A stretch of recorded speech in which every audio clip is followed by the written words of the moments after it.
And this has been a discussion online recently because of Jordan's tweet about being a chess professional and not being able to make ends meet, basically, as a chess professional only, as a player that plays only, doesn't worry about social media, doesn't worry about creating content, just basically conditions have worsened in the past few years. And, there's pros and cons to that statement.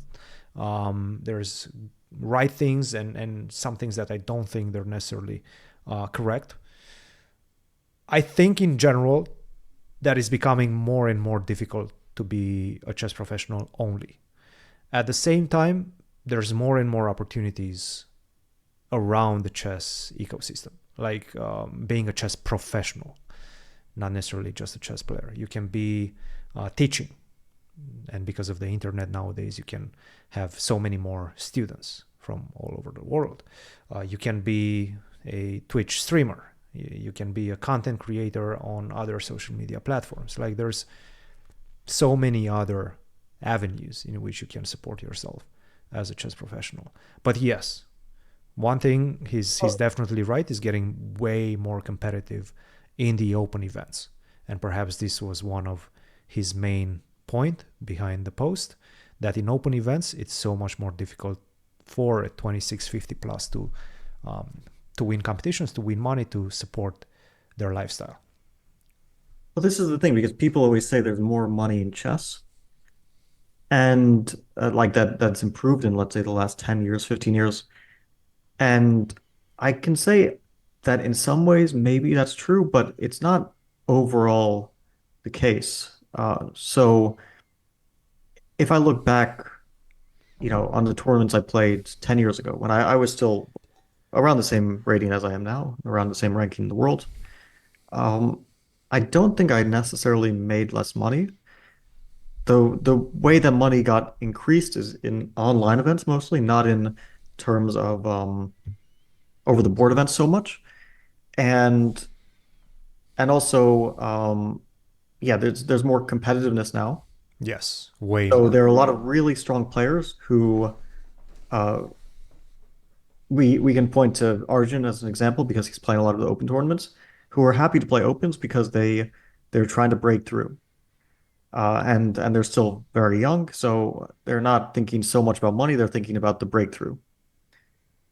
And they do get invitations to events, but they don't get maybe enough that they're happy to just play the closed events like the Grand Chess Tour and so on. Like, yeah, Arjun will get invitations here and there, but he also does supplement that with a lot of open tournaments, which you can't criticize him for. I mean, first of all, everyone's free to play whatever tournaments they want as long as they're invited to them.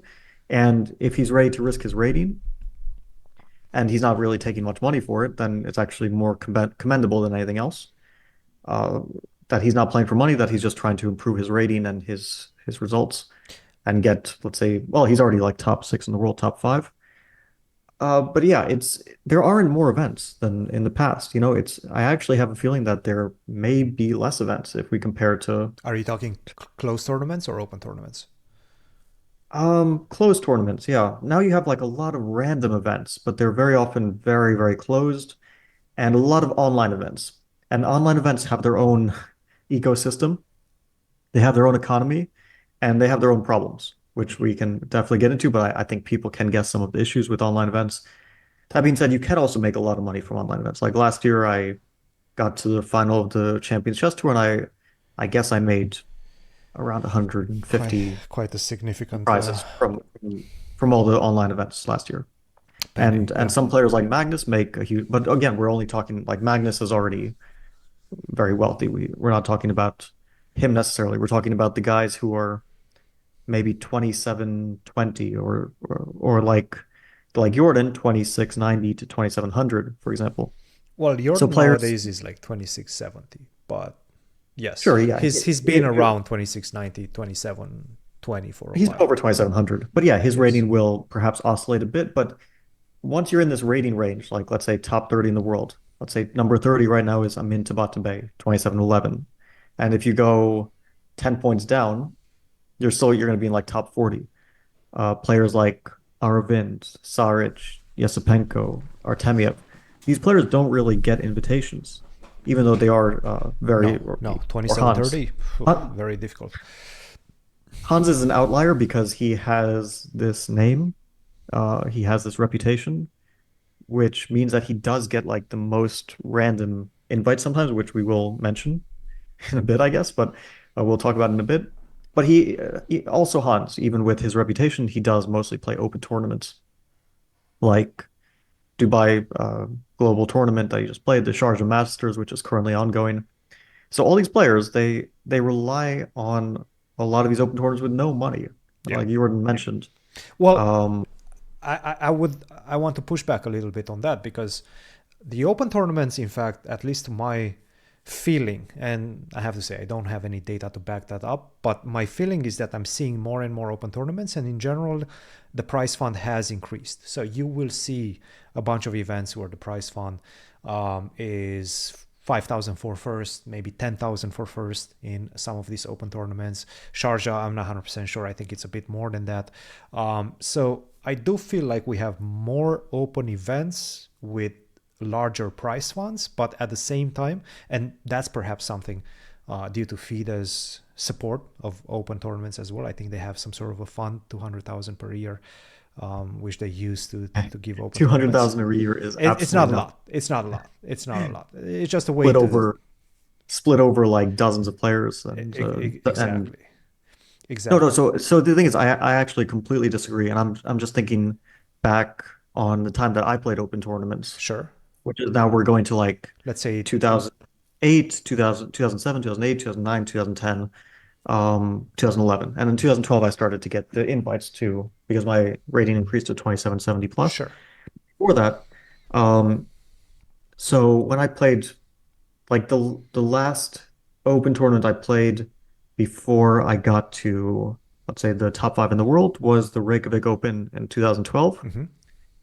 And the first prize was 5,000. And it Yes. was so much weaker than the tournaments that are like the Dubai Police, whatever. Agree. So much weaker. Like the second seed um was under 2,700. I think I was the only 2,700 player, and there was only a few over 2,600. Yes. And I remember like playing like the Vlissingen Open in 2007, which I won when I was still around 27, 2550. Hmm. And I think the first prize there was around 5,000. Okay. There was, I think, two players over 2,600, maybe three. I think it was like Tiviakov, Kazimjanov, Yes. and um Jan Smeets, maybe. Sure. But the point being that there are way less players around that level for sure. Yeah, and the money was not worse. And they would offer conditions. They would give you like I don't know if they offer conditions anymore.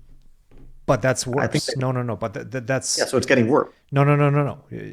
Back in your days, $5,000 for the first place was probably one of the biggest opens in the world.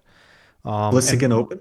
yeah, I remember Reykjavik. I remember Plovdiv. I think Okay, they had at some point. Reykjavik is a big one for sure, but the Vlissingen Open was not like a big, like these Spanish tournaments, they would offer pretty decent money. I got starting fees as 2,600 for open tournaments. Hmm. Yes, I I agree. was getting like, okay, not a big starting fee, but like 2 grand, I think I got when I was 2,680. No, no, I don't think conditions I could get any. were absolutely conditions, no debate about that. Conditions were definitely better, so you were getting a guaranteed price. You were getting a guaranteed, let's say, appearance. Well, okay, but 2,000 covers your expenses, uh, Yes. like food and travel. I mean, just like let's go to Jordan's tweet.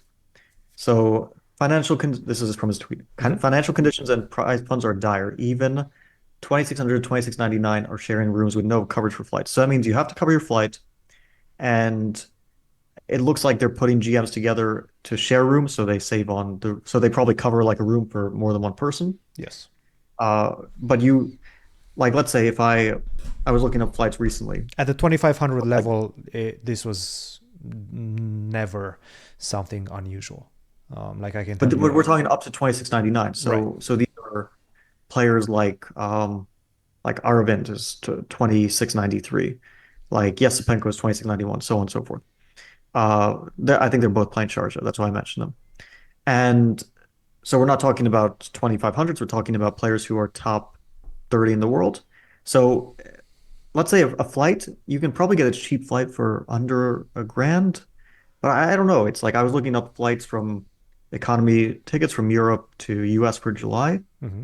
like 2 grand, I think. Okay, you can get cheaper, but they're pretty expensive Mm-hmm. uh, for a one No, very way. expensive, very expensive. Yeah, Yeah, flights are on the flights are high very side these days. Of expensive. course, you can look around. You can probably get some. Well, if you, especially if you take like these awful flights that are super, super long, then you can maybe get something really cheap, but you still are probably paying 1,000 in travel. And okay, you get your room covered, but like winning the tournament is not a guarantee, even Absolutely for not. if I play, it's not a guarantee. Yes. Uh, if Magnus plays, it's not a guarantee for him. Because like who are the people at the top of the rating list? It's Arjun, it's Amin, it's Yu Yang Yi. These are 2,700 plus guys. Of course, yeah, it's possible to win this tournament, but Mm-hmm. if you get like, sixth place, you probably go home with nothing after 10 days of work, Absolutely, uh, I agree. which doesn't seem like. It's it's much more condensed towards the winners. So the very top of the tournament will get rewarded while everybody else will lose money. Inflation basically made it much more unaffordable to travel. So, despite the fact that, sure, the prices have increased, and I do believe that the prices in general have increased, the number of open tournaments have increased.